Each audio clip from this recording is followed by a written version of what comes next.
บ่เสียงเพิ่นสิเอาอันเช้ายาวกว่านี้มาเปลี่ยนให้ได้อันนี้เม็ด5สิเอาเม็ด8มาเปลี่ยนให้ได้ยินเพิ่นเว้าเมื่อคืนนี่เงินทางแม่ทางฝั่งไทยเพิ่นได้1 ล้านกีบเนาะเอาทางน้องฮะขอบใจเด้อ ใช่บ่เพิ่งใช้น้ำ โอ้ มัน บ่เป็นหยังเราเป็นหยังเพิ่นได้อ้ายใส่น้ำมันแล้วแหละเด้อเนาะบ่เป็นหยังเก็บไว้เอาไว้เจ้าเด้อเอาไว้น้องพลักเด้อ ให้อา เนาะ ใส่ บ่ ใช้น้ำมัน ขอบใจทั้งน้องอันเขียวอยู่ไหนเนาะเขียวแล้วกำลังปรุงเด้อันน้องเจียงบ่ได้ไปขับรถหรือบ่น้องนี่ โดยออกแล้ว ออกหรือออกคือว่าฉันคือออกไว้ ผู้ที่เขาสมัครงานก่อนนั่นอยู่ผู้นั้นก็บ่อยากอยู่ อื ยัง ม อยู่นี่คือกันเฮาก็กันจะเป็นออก พี่หน่อยเนาะเปิดคลิปเปิดภาพมาตอนเช้าเมฆหมอกมืดครึ้มดำมาเนาะหนาวข้างกระไตจนสั่นว่าซั่นซะมือนี่จะเละเขาจากที่เละเฮงเละเขาก็เก่า พี่หน่อยเนาะตัดภาพตัดซองมาบ้านซองเงินซันน้องเจียงเพิ่นพี่หน่อยเนาะโอ้ยมีหัวมีครั้งบัดนี้เนาะถ้าว่าเพิ่งเขามาฮอดแต่เมื่อวานนี่พุ่นแล้วพี่หน่อยเนาะก็มีข่าวดีมาแจ้งน้องเพิ่นอยู่ว่าซั่นซะเนาะเอาไปเข้าห้องน้ำห้องในเพิ่นแกมีทางตักแบบว่าแยกขนาดเนาะก็ได้เอามาแล้วพี่น้อยเนาะแต่ว่ามื้อวานนี่มามันค่ำเนาะรอท่าทางทีมงานเฮาก็หลายผู้หลายคนเข้ามาเนาะแต่มันค่ำก่อนก็เลยบ่ได้มอบให้น้องเพิ่นเนาะก็เลยเอาเป็นมื้ออื่นเช้าก็เลยมาแต่เช้าก่อนพี่น้อยเนาะมื้อนี้โอ้ยมาฮอดบาดนี่คือจะว่าหัวครั้งแน่นหนาแท้ดอกเจียงนี่เฮ้อโธ่เนาะเอาแต่เช้ารีบไปเวียกบ่มื้อนี้ โดย สบายดีจ้าสบายดีทั้งน้องห้างนำโตทั้งขวัดทั้งเขียนี่เนาะ โดย ไม่ใช่คือว่าอันทางบ่อเชียงเพิ่นสิเอามาเปลี่ยนตัวยาวกว่านี้บ่อเชียงเพิ่นสิเอาอันเช้ายาวกว่านี้มาเปลี่ยนให้ได้อันนี้เม็ด5สิเอาเม็ด8มาเปลี่ยนให้ได้ยินเพิ่นเว้าเมื่อคืนนี่เนาะ เมื่อยมาแล้ว เอาเมื่อยก็ขุดไปแล้วก็เท่าที่ย่อออกเอาเสายาวมาใส่สิเป็นหยังแม่นแล้วอ่ะบ่เป็นหยังเนาะโอ้ยเราเฮ็ดคักอะลีได้เฮ็ดคือบ่เพิ่งบอกเพิ่นเมื่อคืนนี่พี่น้อยเนาะต้องจับห่วงสิมันจังถือไอ้น้องเด้อโอ้ซื้อติงลิงเนาะอันนี้ซื้ออาดลาดเนาะมีข่าวดีเด้มื้อนี้ฮะ โดย เนาะดีใจบ่ ดีใจ เนาะเป็นได้รถขี่ได้อยู่บ่ โดยขี่ได้แล้ว ขี่ได้แล้วเนาะ โดย เอาขี่ได้ก็บ่เป็นหยังก็เอาไปเฮ็ดอย่างอื่นแทนเนาะก่อนอื่นเด้อพี่น้องเด้อเนาะ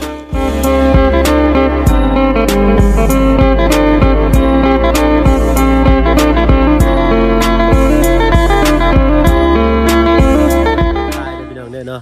กราบทักทายสบายดีผู้ใหญ่ใจดีและ FC เบิร์ดทุกท่านที่เข้ามารับชมช่อง YouTube บ่เพิ่งเคยหลายคือเก่าว่าฝั่งไทยฝั่งลาวแล้วก็ทั้งฝั่งต่างประเทศก็ยินดีต้อนรับเข้าสู่ช่อง YouTube บ่เพิ่งเคยหลายเช่นเคยพี่น้อยเนาะห้อยพายกระเป๋าสมคือเท่านั้นนะ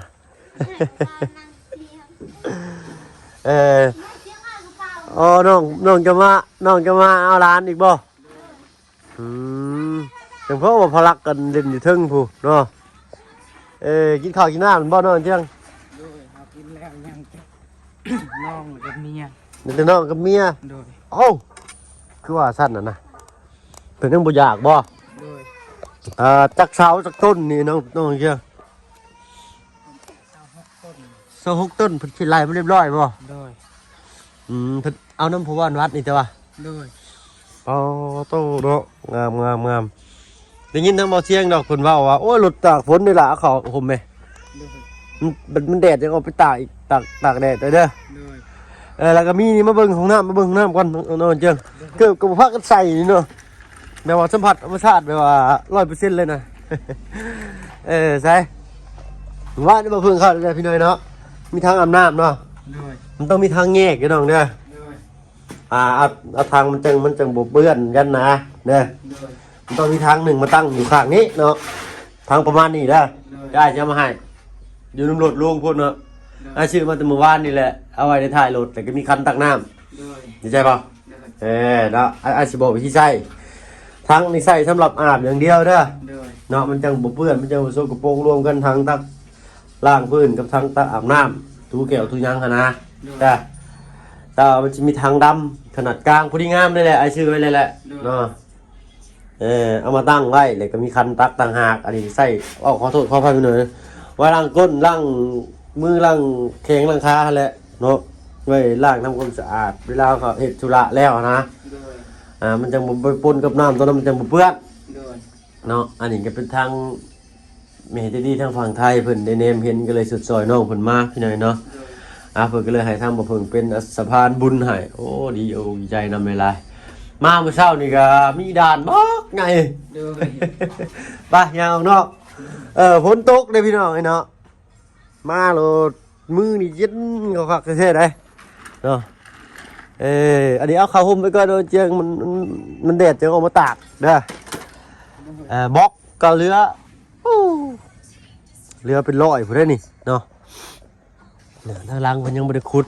ฮอดนี่นะน้องเจียงเนาะแม่นได้นี่ฮอดนี่เนาะนี่ฮอดเสาอยู่ลุมนี่บ่ แม่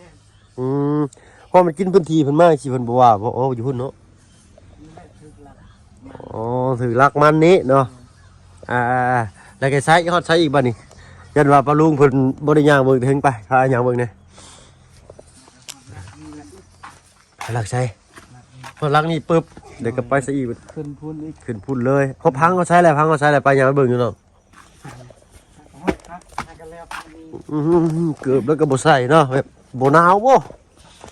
เย็นจะจ้อยแล้วนี่ฝนตกแต่เมื่อวานนี่พุ่นเนาะ นี่แหละหากระพังแล้ว เอามันลาตากผ้าจะใช้แล้วจะเอาออกด้วยล่ะเด้อ โดย เนาะมันจะสิตากก็จึงเก็บไว้ โดย แต่เพราะว่าทีมงานมาแล้วยันเพิ่นบ่อยากรอดฐานะอ้ายบ่ถือบ่ยังดอกอ้ายหารอดได้อยู่แต่ก็บางทีก็เอา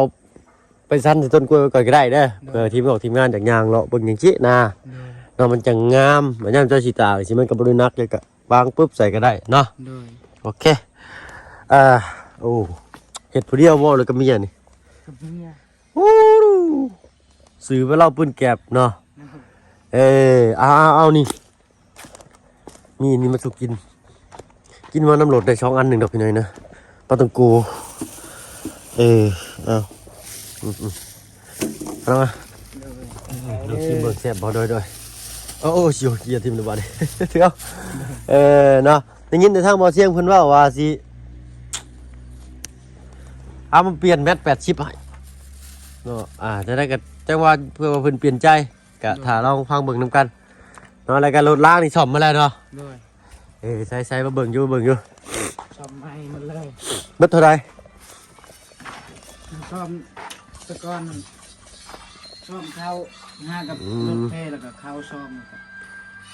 มัด4 เซน อ๋อ4 เซนปลาย4 เซนเก้า5 เซนไหลไปพอดีพี่หน่อยนะ โดยแล้วก็ขี่ไปบ้านดงมันตายอีก ตายอีก โดย พี่ชอบอยู่หั่นใช่นี่ฮะ ท่านนี่แหละแล้วก็ชอบไม้อีกใช้ไม้มันเลยลูกชุบมันก็ใช้ไม้มัน ไปซ่อมตอนนั้นเห็นยังมันเนี่ยตอนแรกๆเลยซ่อมตอนชีวิตน่ะ อันนั้นสปับ ดอกสปับ โดย เนาะสปับมันเค้ก สปับแล้วก็ควันห้องสปับแล้วก็อยู่ในใช้ลูกชุบควันลูกชุบไม้ใส่การเลยการ โอ้การมันคอนเลยเนาะ ด้วยการคอน โอ้เจ็บหนักสักพี่น้อยนะตัวนี้รถบ่เบิ่งเมื่อกี้นี่ก็ก้านก้านแตกเนาะลูกปืนก้านแตกทางฝั่งไทยจะเพิ่นว่าได้พี่บ่เพิ่งไปลืมไปใส่ไม้ของบ่เพิ่งยังจิบนักตัวน่ะโอ้ยอันนี้ก็ธรรมดาอยู่ตัวนี้เนาะแต่ว่าสำหรับจุมเฮาสามัญชนนะแต่ถ้าว่าทางนอกเพิ่นก็หาเช้ากินค่ำเนาะถ้าบ่เพิ่งเองก็ถือว่านักอยู่ได้พี่เนาะเพราะว่ามันต้องเบิกชูนมาแต่มุกดาหารเดี๋ยวก็มาใส่เด้ของรถน้องเพิ่นนี่อยู่แถวบ้านนั่นนี่ก็มีเนาะแถวเวียดแถวจีนนี่เพิ่นใช้ได้อยู่แต่ของรถได้นี่ผู้ต้องช่างมาแต่มุกดาหารผู้ โดย รออีกเนาะจะว่ารอบนะอ้ายได้เอารถสร้างขึ้นมา โดย เนาะเอาออกกันหลายแยกกันห่างมื้อนี้เด้อเนาะมีข่าวดีเนาะน้องซ่อมแล้วก็เอาเงินไว้เฮ็ดอย่างอื่นเด้อ โดย ทางแม่ใจดีเพิ่นได้ให้ซื้อกระถัง โดย ถังน้ำไว้ตักหั้นนะอ้ายซื้อไว้แล้วแหละเนาะรายการ1 ล้านกีบเอาไว้ให้เจ้า เนาะตอนแรกเพิ่นว่าสิให้เจ้ามาซ่อมรถแต่รถจะซ่อมแล้วเจะก็เอาไว้ใช้อย่างอื่นเด้อ โดย เนาะไว้ใช้อยู่ใช้กินเนาะไว้เก็บไว้เฮ็ดเป็นเงินไว้ให้เฮือนให้ซ่านนั่นแหละเนาะอันนั้นก็น้องสะห้างบ่เนาะ แม่น โดยเจ้าจะเฮ็ดเวียกหลายไหมจ้ะน่ะหน้าเราเหลืองได้ดินี่เนาะกินข้าวกินน้ำเนี่ยเจ้าก็ได้เนาะเราเฮงท้องอยู่ เอาหมดเอาพื้น มีแต่ไปเอาพื้นที่มือน่ะก็เห็นแบก พุ่น มาอยู่ มักใหญ่นั่น ตะกลเนาะอีก โดยเราลบแบก อ้าวคือคอยไหม่ล่ะเจ้าท้องอยู่ได้เบิ่นเจ้าสิมีตัวคนเดียวเด้อบัดนี้เด้อ โดย ยามมันเป็นหยังมาอะไรมันสิลำบากได้เข้าโรงพยาบาลโรงหมอนี่โอ้ยบ่ให้เว้าอีกเนาะเอาเนาะบ้านนี้แม่นบ่ตัวนี้บ่เนาะเบิ่งกันเด้อ โดย ไว้อาจกออกไปใช้น้ำมันเมื่อกี้เนาะเอาเป็นไง1 2 3 4 5 6 7 8 9 10เนี่ยมานั่งพี่น้องห้างมาน้องห้างมานี่น้องห้างยืมตะกูเอาเนาะทั้งหมดทั้งมวลก็เป็นเงินของเมย์ทั้งฝั่งไทยไปด้วยน้องเด้อ โดย เราไปได้ไอ้ซื้อกระทั่งน้ำขนาดกลางขนาดย่อมเย้าเลยกับคันตั้งน้ำมาอันหนึ่งแต่คันนอกเพิ่นก็มี2 อันแล้วมันยังซื้อมาอะไรไปเนาะอยู่ท้ายรถลุงจันเพิ่นเนาะโอ้ยฝนตกแห้งเงี้ยตากล้องเขาสิเปียกบ่จักอันนั้นเนาะได้อยู่เนาะเบิ่งยับมาพี่ก็ได้เบิ่งยับมาพี่ก็ได้เนาะนะจันจะเปียกโอเคเนาะเอาเมื่อกี้นี่ตากล้องเขาถือคนพี่เนาะว่านในน้องเพิ่นจับกล้องให้ก็เป็นน้องชายของน้องห้าง โดย มาแต่ไกลเลยเนาะมาแต่บ้านปลาไหล โดย เพิ่นเอาอะไรกับหอบพี่หน่อยเนาะเอาเนาะเลยกระทั่งอ้ายซื้อมาแล้วเด้อเนาะยังอยู่ท้ายรถลุงจานแล้วเลยสิเอาเข้ามาให้อีกเด้อบ่ตอนนี้จะตอนแรงลุงมันกำลังเดินทางขึ้นมาอยู่พี่หน่อยเนาะซื้อไว้แต่บ้านนี่พุ่นแหละเนาะเอาใส่กระถางไว้ใส่ท้ายรถไว้เอ้าเนาะก็เป็นเงินทางเมทางฝั่งไทยเพิ่นเด้อ1 ล้านกีบเนาะเอาทางน้องฮะ ขอบใจเด้ เด้ อ อ ใช่เลย เอา นั่น นี่เด้ขอมกขอบใจเมทั้งฝั่งไทยเพิ่นเนาะเพิ่นบ่ได้ประสงค์น้ำดอกพี่หน่อยเนาะได้สดซอยเจ้ามา โดย เอาก็ทำมุกตั้งใจเลยล่ะเด้อ โดยขอบใจทางเมเจดี โดยเมจะดีทาง ข ฝั่ อง บ ไท ใจ ย ทางเมเจดีหลายๆเด้อที่มาสมทบสำหรับที่แปลงรถจักรให้ลูกบ่ว่าจะเป็นเรือนซานลานแปลนดินดอนตอนหญ้าห้องน้ำห้องในเด้อก็ถือว่าขอบใจทางแม่เจดีหลายๆขอให้แม่เจดีอยู่ดีมีแฮงเด้อขอให้อยู่เย็นเป็นสุขเด้อขอให้สุขกายสบายใจนอนหลับขอให้เจ้าได้เงินหมื่นตื่นมาขอให้เจ้าได้เงินแสนเด้อวาสนาสิ่งใดขอให้เจ้าได้สิ่งนั้นเด้อสาธุ ดูเนาะโอ้ยเอาขนมห้างดิ ขอบใจทั้งแม่ ยักเข้ามาใกล้ๆนิดนึงก็ได้ขอบใจทั้งแม่จะดีหลายเด้อขอให้อยู่ดีมีแห้งขอให้อยู่มันคนยืนขอให้สุขกายสบายใจนอนหลับขอให้ได้เงินหมื่นตื่นมาขอให้ได้เงินแสนภาสนาสิ่งใดขอให้เจ้าได้สิ่งนั้นขอให้ร่ำรวยกว่านี้อีกปีนี้ต่อไปขอให้สุขภาพร่างกายแข็งแรงเด้อสาธุ โอ้น้องเพิ่นเว้าจริงดิ เบาเพิ่งน้ำ เลย ทีมงานแล้วก็ FC เบิดทุกคน ทุกคน ที่ว่าไปทางใดมา ไปทางใดความมีแต่ความ สุขความจงเจริญความปลอดภัยเด้อขอให้ร่ำให้รวยให้ตลอดปลอดภัย ให้ตลอดปลอดภัยเด้อ ตื่นมาขอให้ได้เงินแสนเด้อสาธุ ดูเนาะโอ้ยในนอนเด้อเนาะมือนี่โอ้เราแบบคือว่าแล้วน้องจริงมาเนาะเขามาลายแล้วก็ ตั้งใจเบาเพิ่งใช้น้ำ โอ้ มัน บ่เป็นหยังเราเป็นหยังเพิ่นได้อ้ายใส่น้ำมันเลยแหละเด้อเนาะ ว่าเฮา บ่เป็นหยังเก็บไว้เอาไว้เจ้าเด้อเอาไว้น้องพลักเด้อ ให้ เนาะ ใช้ อ้า น้ำมัน บ่ ใช้น้ำมัน ขอบใจทั้งน้องมันแล้วชื่อจังเกาะ ซื้อเวียง บ่เวียงขอบใจด้วยล่ะเด้อไปนั่งอยู่คือเก่าก็ได้เนาะเราปวดแขนได้กินนี่เนาะโอ้โทรศัพท์เบาๆนี่จับโดนเกิดปวดแขนได้เนาะใช้น้องพลักอยู่ไส อยู่เรือน พาขึ้นไปเบิ่งน้องพลักหน่อยป่ะ เอาได้เงินตัวนี้ เอาไว้รถเจ้านะไอ้มีอยู่ดอกเนาะพอได้ใส่ในเมืองน้ำมันอยู่น้องผมจะมีน้ำคิดน้ำใจ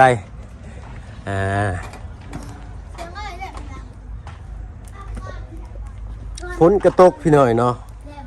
ตกกระโบแห้งนะพี่หน่อยเป็นป้อยฝนแบบว่าเป็นละอองฝนนะโอ้เบาขาดได้ครับเปียกก็ได้ฮะเนาะ น้ำถึงก็ซับบาดนี้ใช้โอ้ขึ้นอีกขึ้นเบิ่งอีกก้อนพี่หน่อยเนาะครับโอ้เฮิบ ตัวโอ้ยกระเป๋าเงินไอ้เหี้ยนี่ฮะนี่มาเบิ่งไว้นี่ พลักว่าลิน กระเป๋าพลากบ่เอ้ยจะเราไปถิ่มในกระเป๋าเงินจำนังแข่ผู้ใส่พลักไปใส่กันตัวอยู่บนเช่าโอ้ตัวอย่างนอนนะไม่จักไงว้าโอ้โหน้องฮะน้องอันฮะเพิ่นมาเอาหลานเนาะ โดย ทางน้องอันนี้สบายดีได้อล่ะน้องเชียงเนาะเอาใช้เด็กนอนนะบ่จ้าเลยพลักเอ้ย รัก พลักเอ้ยแล้วบาทนี่มื่นที่เฮาอีกได้นี่เด็กนอนนะบ่จ้าฮะ โดย ใส่เจ้านี่บ่นี่บ่อ่ะโอ้ มันแหละลิน ตู้ของลิ้นหลายนี่เนาะลิ้นกระตุน โดย ยังลิ้นอยู่บ่หลดอ่ะนะ ยังลิน ยังมักคือเก่า โดย เนาะเฮ้ได้ใช้แขวจักเล่มเลยมึงเด้อยิงแกเด้อ 6 7แล้ว ใช้2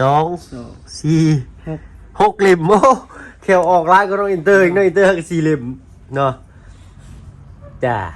ตุจ้าเป็นบ่ตุจ้าเป็นบ่น้องอินเตอร์แล้วตุจ้าเป็นได้สำเจ้านี่ โดย เกี่ยวกับย่างกันนะเด็กนะเอ้ย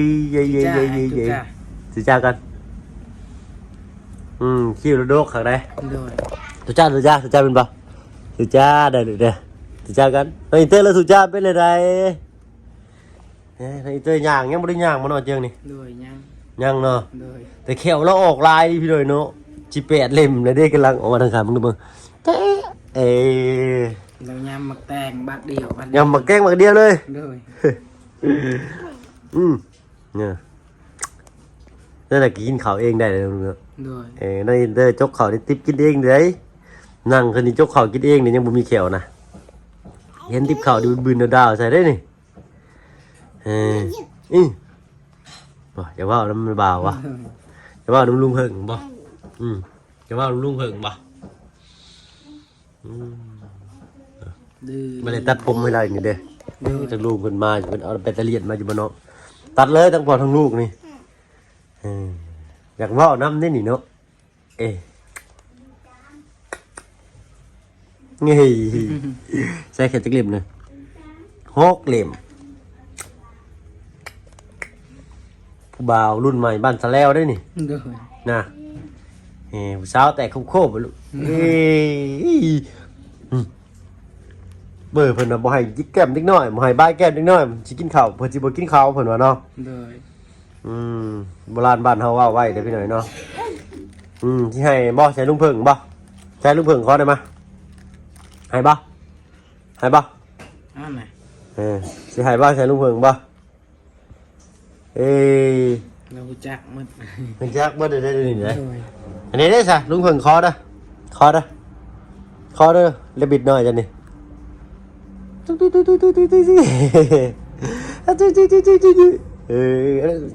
สักข้อละอันนี้แกได้แพงน้องแพงน้องขึ้นหน่อยเตอเลยแพงน้องว่าสิกัดแล้วกำลังคันเขียวได้ใช่ไหมนี่ โดย แพงน้องน้อยเตอร์บอกคอยกัดได้พี่ไหนนะมีแต่ขาเราหายแพงยังนี่จับมาอะไรก็หอมแล้ว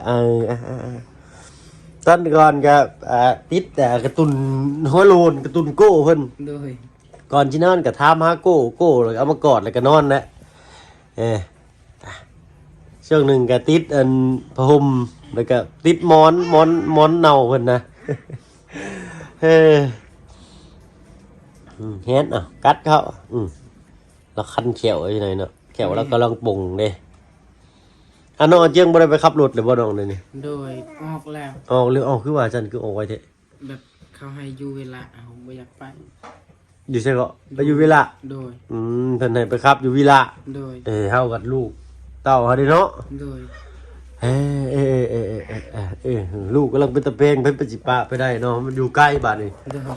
คำว่าเฮาอยู่แถวเซโปนแล้วเที่ยวไปวิละโอ้ไกลเลยเนาะ โดย เนาะอยู่กับลูกกับเต้านี่แหละเนาะเนาะ ไปกับเพื่อสิได้มาก็เป็นเดือนพุ่นเลยเนาะ โดย บ่คืออันทางเฮาได้ทางเพิ่งไปอาทิตย์หนึง4-5 มื้อ3-4 มื้อกลับได้เนาะมันไกลก็จริงอยู่พี่น้อยเนาะเพิ่นว่าได้เพิ่นว่าเขาเจ้าก็คือว่าแล้วอยู่นี่มันก็บ่ได้ซื้อตลอดเนาะ โดย ทั้งเฮิงซื้อตัวหนึงมันก็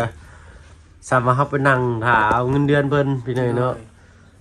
มันบัดเฮิงซื้อเท่านึงนะอยู่นี่มันเป็นลานมันน้อยซื้อแบบราคาน้อยซื้อแต่ว่าอยู่วิลามันต้องคับคู่มือเนาะเนาะ โดย เนาะได้เงินเพิ่นให้เงินอยู่บ่ฮอ บ่ อ้าวคือว่าบ่ให้ จักแหละ ไปเฮ็ดจังมื้อเนาะ ประมาณ5-6 มื้อ ถ้า6มื้อเขาบ่ให้เงินเลย โดย เนาะก็เรียกพอสิให้กันแน่เนาะจักสิหาซาหาแสนเนาะยังบ่ได้กันเลยเนาะน้องเจ้าเนาะ โดย เจ้าบ่ได้ถามเอาบ่จ้ะ บ่ เจ้าว่าได้จะออกมาน่ะ บ่ตอนนั้นเรารวมแล้วว่าให้คอยอยู่เวลา อ๋อเพิ่นร่วมหรือจะเขาใช้เจ้าไปอยู่วิละ โดยเพราะว่าบ่อยากอยู่เนี่ย อืม ก็เราให้และเราให้ผู้ที่เขาสมัครงานก่อนนั่นอยู่ผู้นั้นก็บ่อยากอยู่ อืม ยังอยู่นี่คือกันเฮาก็กันจะเป็นออกนะ ถ้าต้องตัดสินใจออกเพอให้หมอสมัครใหม่ให้อยู่หั่น โดย น้องเจมเป็นคนเสียสละให้ผู้มาอยู่ใหม่อยู่หั่นเนาะ โดย ผู้นั้นก็มีครอบครัวบ่ โดยเราก็มีครอบครัว คนบ้านแน่ บ้านดง อื เราอ ม ยู่เราเมียบ้านดงบ้านเราอยู่เพิ่นม่วง แผ่นม่วง โดย โอ้อยู่ใช่แผ่นม่วง เพิ่นม่วงบ่บ้านเพิ่นม่วง อืม เพิ่นม่วง เออเนาะเอาน้องก็เจียงยอมเสียสละให้ผู้เขาใหม่อยู่ก่อน โดย อยู่นี่ไก่ครอบไก่ครัวบ่ให้บ่เอาบ่อาจารย์เอานี่นะว่าสิอันนี้เอาไปเอาจะบ่เอานี่เอาไปผมเอาไปก็เอาใส่ถุงเสื้อเด้อเอาใส่ถุงเสื้อเด้อเอาให้ลุงเพิ่งก็เอาเลยไป แม่ เอาเนาะว่ากันพอหอมปากหอมคอกับน้องพลัก โดย เตตุจ้ากันเร็วๆตุจ้าเป็นบ่เอาตุจ้า จุจ้า จุจ้า เอาเนาะเจ้าหน่อยพุ่นแหละโอ้ฝนตกแห้งกว่าเก่าบาดนี่ โดย แล้วพุ่นแหละพอดีอันทางลุงจันทร์เพิ่นมาแล้วจังเพิ่นย่างไปเอาอยู่รถเนาะเนาะ โดย มีกระทั่งครับเพิ่นนี่มันเข้ามากับทุนเทจิตแรงเด้อ โดย เนาะเอาใส่อันนั้นไปก่อนเนาะโอเคเราต้องเอาไปก่อน โดย เนาะบ่พรคลิปหน้า โดย เนาะปะลุงเด้อไปน้องพลักไปแล้วเด้อ สบายดีอะ ไปแล้วเด้อไปเลยเด้อ สบายดี เดี๋ยวดิอย่ายิ้มแป้นเลยแขวฮุกเล่นพี่น้องไปพี่เด้อเนาะไปก่อนเนาะโอ้โหนมเนาะกินนมคือสิเก่งบ่ว่าน้องพลักนี่เราจะขาอ้วนครับฝนตกไปหน่อยนะใบกล้วยเปียกตอดหยอดบ่ว่าแต่ใบกล้วยนะ เบาะหล่นก็ขาดช่ำบานเปียกก้นอีกบ่ให้เว้าไปพี่น้องเนาะว่ากันพอหอมปากหอมคอบ่พออันกินหน้าเด้อพี่น้องเด้อเนาะอยู่ดีมีแฮงเบิดทุกคนเข้ามาหามาชมช่อง YouTube บ่เพิ่นเคยไลค์คือเก่าเนาะสำหรับคลิปนี้ไปแล้วไปหน่อยเนาะสบายดีจ้ะ